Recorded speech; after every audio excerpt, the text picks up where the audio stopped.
Hello students, my name is Shivam Sharma and you are watching Alpha Section Academy। आज का जो video है इसमें क्वेश्चन नंबर 50 से क्वेश्चन नंबर 53 तक का सोल्यूशन करेंगे। तो चलिए प्रोसीड करते हैं क्वेश्चन नंबर 50 के साथ। मैं एक बार डिक्टेट कर दूं। कहता है the Bob of simple pendulum has a mass of 40 ग्राम। चलिए, पेंडुलम है, सिंपल पेंडुलम जिसका मास 50 ग्राम है, सॉरी 40 ग्राम है, mass is 40 gram and a positive charge, इस पे एक चार्ज भी है 4 × 10⁻⁻⁶ कूलम। और कहता है it makes 20 oscillation in 45 second. ये जो पेंडुलम है 20 ऑसिलेशन करता है 45 सेकेंड में। हम कह सकते हैं इसका जो टाइम पीरियड है 45/20 second. This is the time period of this pendulum. इसका मास है 40 ग्राम है, उस पे एक चार्ज है। अब कहता है a vertical electric field pointing upward and of magnitude. देखिए अब इससे एक चीज और इससे पहले क्या कर लेते हैं। हम जानते हैं time period of simple pendulum होता है 2π√L/g। तो टाइम पीरियड हमने इस पेंडुलम का निकाल लिया विच इज 45/20 सेकेंड। 2π√L/g, इसे हम पहला इक्वेशन कंसीडर कर लेते हैं। अब कहता है कि अब एक अपवर्ड इलेक्ट्रिक फील्ड, ये आपका चार्ज था, इस पे चार्ज था 4 × 10⁻⁻⁶ कूलम। इस पे एक अपवर्ड फील्ड लगा दिया जाता है जिसका मैग्नीट्यूड है 2.5 × 10⁻⁴ न्यूटन पर कूलम। देखिए कभी भी इलेक्ट्रिक फील्ड में जब हम चार्ज पार्टिकल को रखते हैं, that charge particle will experience a force in the direction of electric field. तो मैं इसका थोड़ा एक फ्री बॉडी डायग्राम, इसको बाहर निकाल लेते हैं पेंडुलम को। नीचे फोर्स लग रहा है mg और इसके ऊपर जो फोर्स लग रहा है ये लग रहा है Q × E।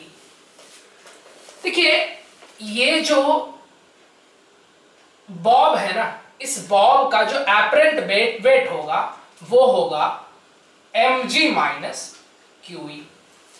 और इस वेट को हम क्या लिख सकते हैं, m × g इफेक्टिव। इसका एक्चुअल वेट तो mg ही रहेगा, बट एपरेंट वेट क्या हो जाएगा, QE उतना माइनस कर देंगे। तो m × g effective is equal to mg - Q × E। और g इफेक्टिव जो होगा ये होगा mg - Q × E/m। तो आपका आ गया g इफेक्टिव। कि जब आपने फील्ड लगाया ऊपर के डायरेक्शन में, तो हमने क्या देखा कि जो इसका g था, पहले जो g था एक्चुअल वेट जितना था, अब इसका वेट उतना नहीं रहा। तो एपरेंट वेट को हम क्या कहेंगे, mg - QE, और m × g इफेक्टिव ये हो जाएगा।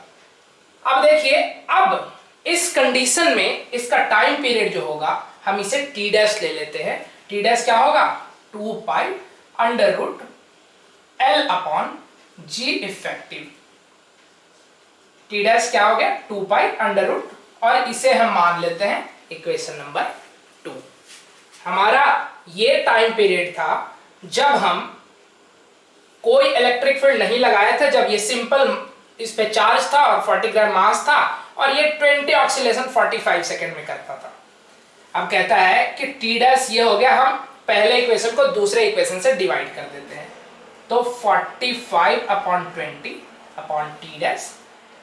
2π/L/g 2π/L/g effective.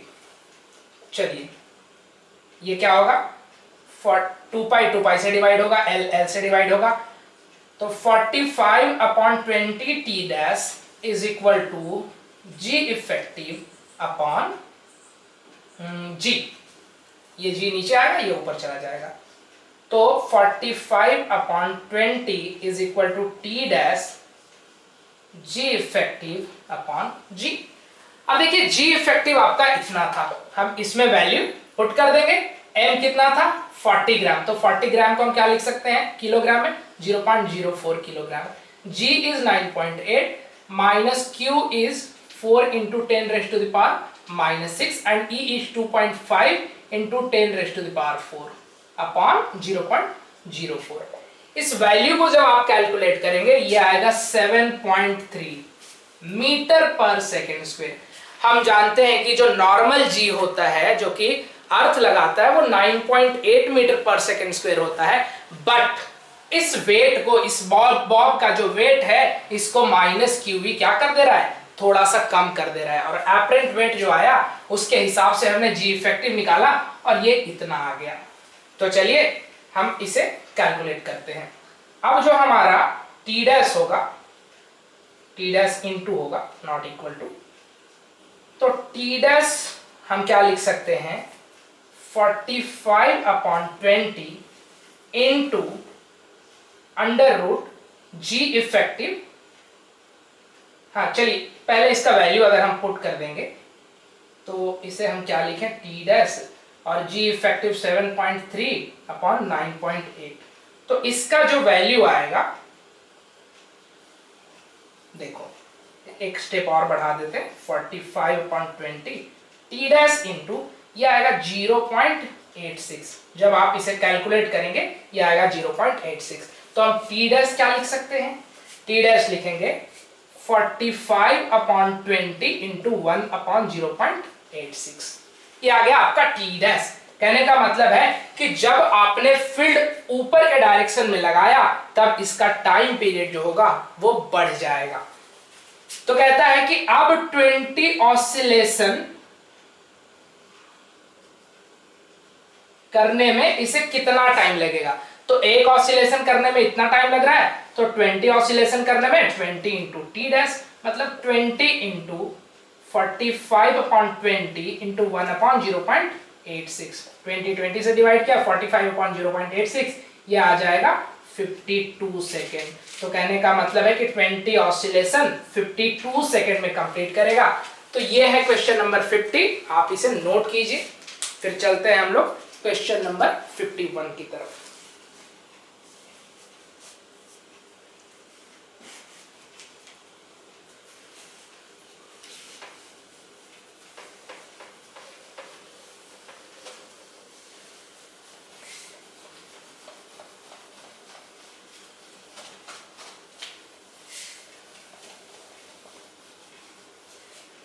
देखिए क्वेश्चन नंबर 51 कहता है, block of mass m having a charge q is placed on a smooth horizontal table and is connected to a wall through an unstretched spring of spring constant k। कहता है कि एक table है, एक wall से, ये आपका table है, स्मूथ टेबल है, मतलब कोई फ्रिक्शन नहीं है, और एक अनस्ट्रेच्ड जिसमें कोई स्ट्रेचिंग नहीं है,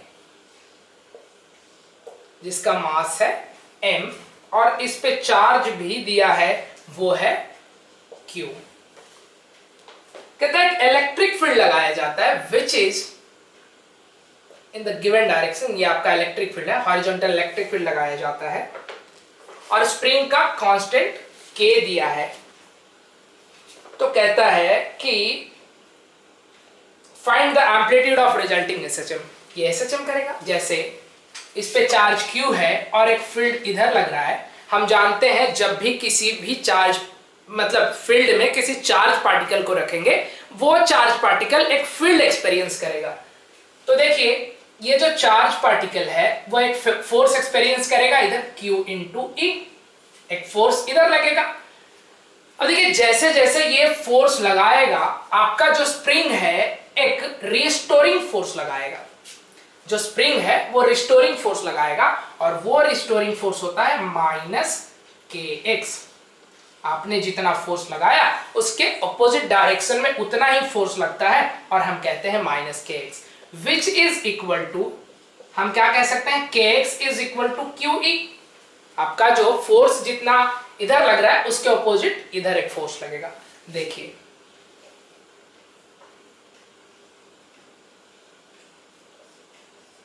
हमने, ये इसका नेचुरल लेंथ है स्प्रिंग का, हमने एक फोर्स इधर लगाया F और जितना हमने फोर्स लगाया एक टाइम आता है जब आपका जो फोर्स है वो क्या हो जाता है, इक्वल हो जाता है। ये kx इधर वाले फोर्स जो भी एक्सटर्नल फोर्स है उसके इक्वल हो जाता है। तब यहां से वापस ये इधर आएगा, फिर इधर आएगा, फिर इधर आएगा, फिर इधर आएगा, और ये मीन पोजीशन के अबाउट क्या होगा, मीन पोजीशन के अबाउट एसएचएम करेगा। तो कहता है कि kx is equal to QE, तो x is equal to QE, ये मैक्सिमम x है, इससे ज्यादा स्ट्रेचिंग नहीं हो रहा है, तो x maximum is equal to QE upon K, और इसी मैक्सिमम x मैक्सिमम को हम एम्पलीट्यूड कहेंगे, और ये आ गया QE अपॉन K। तो काफी आसान सवाल था स्टूडेंट्स, आप इसे नोट कीजिए, और हम चलते हैं क्वेश्चन नंबर 54 की ओर।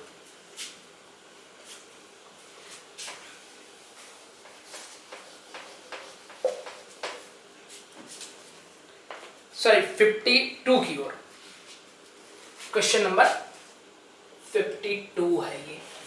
कहता है a block of mass m containing a net positive charge q is placed on a smooth horizontal table which terminates in a vertical wall as shown in the figure। कहता है एक smooth table है और ये हमने wall से इसको चिपका दिया, जो कि यहाँ पे टेबल एंड होता है। यहाँ पे एक ब्लॉक रखा है जिसका मास m है और उस पे चार्ज जो है विच इज q। चलिए, the distance of the block from the wall is d। ये जो डिस्टेंस है ये है d, वॉल से ब्लॉक की ओर डिस्टेंस है वो d है, और एक इलेक्ट्रिक फील्ड भी लगता है which is in this direction, इस डायरेक्शन में फील्ड लग रहा है। कहता है horizontal electric field E towards right is switched on. Assuming elastic collision, find the time period of the resulting oscillatory motion. Is it a simple harmonic motion? कहता है कि जब हमने फील्ड को स्विच ऑन किया, this block having charge q will experience a force which is equal to F is equal to QE। ये एक force experience करेगा और ये QE होगा which is in the direction of electric field।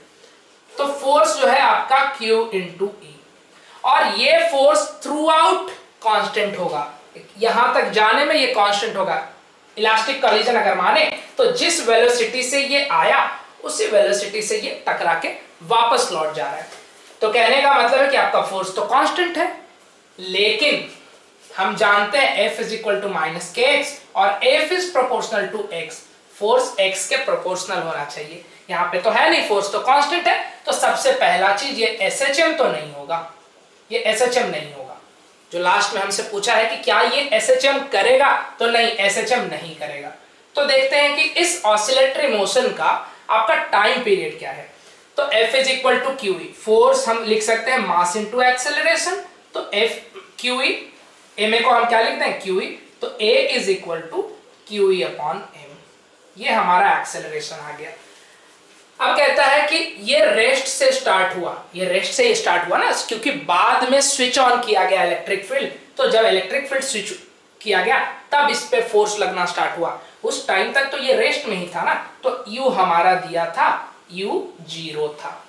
अब हम जानते हैं S दिया है which is equal to D, हम S is equal to UT plus half AT square का यूज कर सकते हैं।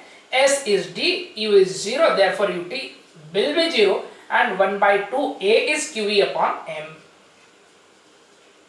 into T square। हम T square को अगर निकालना चाहे तो T square क्या होगा, T square is equal to D into 2 मतलब 2D, और नीचे M भी है और ऊपर में क्या है QE, तो T is equal to under root 2DM upon QE। कहने का मतलब है कि यहां से यहां तक जाने में हमने टाइम माना था T, तो time period of oscillatory motion यहां से जाके और वापस आने में टाइम कितना लगेगा, which is equal to 2T and 2 under root 2DM upon QE। इस 2 को अगर रूट के अंदर लेके जाना चाहे तो वो क्या लिख देंगे 4, 2 का स्क्वायर लिख दें, तो 2 2 जा 4 into 2DM upon Q into E। तो जो टाइम पीरियड होगा इस ऑसिलेटरी मोशन का 4 2 जा इट इज 2 8DM अपॉन QE रूट ओवर तो ये है टाइम पीरियड इस ऑसिलेटरी मोशन का, and it is not performing SHM, ये एसएचएम नहीं कर रहा है। तो स्टूडेंट्स नोट कीजिए 52, और आज का जो लास्ट सवाल है वो क्वेश्चन नंबर 53। चलते हैं हम क्वेश्चन नंबर 53 की ओर।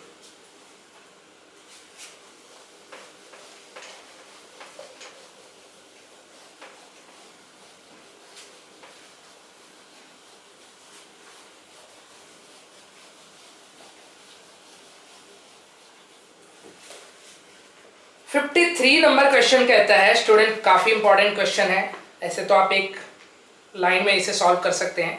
अ uniform electric field of 10 newton per coulomb exist in the vertically downward direction. कहता है आपके पास एक इलेक्ट्रिक फील्ड है, it is directed along in the vertical direction which is in the downward direction and its value is 10 newton per coulomb.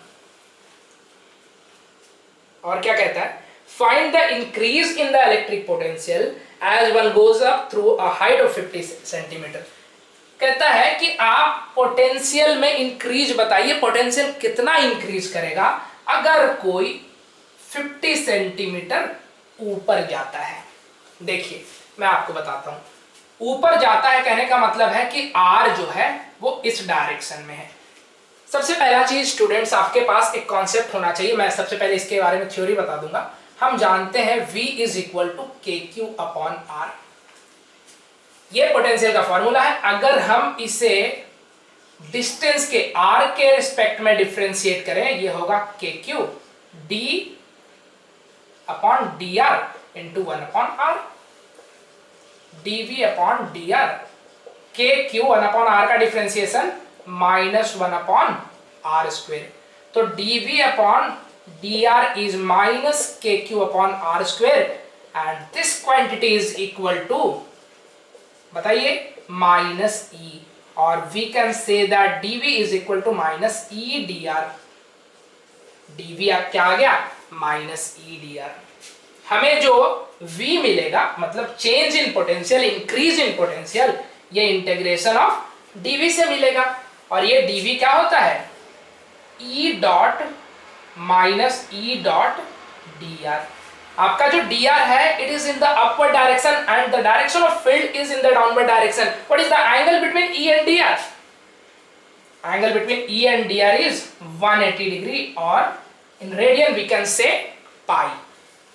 तो देखिए इसे हम क्या करते हैं, E को बाहर निकाल देते हैं बिकॉज E इज कांस्टेंट, या फिर आप ऐसे कर लीजिए, इसका डॉट प्रोडक्ट निकाल लीजिए। तो ई डी आर कॉस 180 डिग्री, और माइनस ई को बाहर निकाल लीजिए, और cos 80 is -1 and D R का इंटीग्रेशन कर देंगे। आगे देखते हैं, माइनस ई डी आर का इंटीग्रेशन आर, नहीं, माइनस और माइनस प्लस हो जाएगा, तो ये निगेटिव साइन लिखने की जरूरत नहीं है। तो ई इंटू आर, तो ये आपका जो डेल्टा V है ये आ जाएगा E into R. Electric field है आपका 10 newton per coulomb, R is 50 centimetre, मतलब 50 into 10 raise to the power -2, तो 500 into 10 raise to the power -2 which is 5 volt. देखिए ये तो कॉन्सेप्ट था आपका, क्वेश्चन यहीं पे सॉल्व हो जाता, dv is equal to E into R, बस इतना ही फॉर्मूला लगाना था। ये फॉर्मूला आपका यहां से आया, यहां से डेराइव हुआ। देखिए ये निगेटिव साइन का बहुत बड़ा इंपॉर्टेंस है। हम जानते हैं dv upon dr is equal to minus E, या dv upon minus dv upon dr is equal to E, इसका बहुत ज्यादा इंपॉर्टेंस है। तो हमने उसी का यूज किया, हमने देखा कि हमारा जो फील्ड है वो डाउनवर्ड डायरेक्शन में है, और आपका जो r है वो इस डायरेक्शन में है, तो हमने एंगल 180 डिग्री ले लिया, और ये आपका dv is equal to ER आ गया, और हमने सिंपली मल्टीप्लाई कर दिया and we get the value of potential is 5 volt. It is change in potential, it is increase in potential. तो आज का जो सेशन है यहीं पे समाप्त होता है। हम आते हैं एक अगले वीडियो के साथ जिसमें हम क्वेश्चन नंबर 54 से क्वेश्चन नंबर 58 तक करेंगे। Have a good day.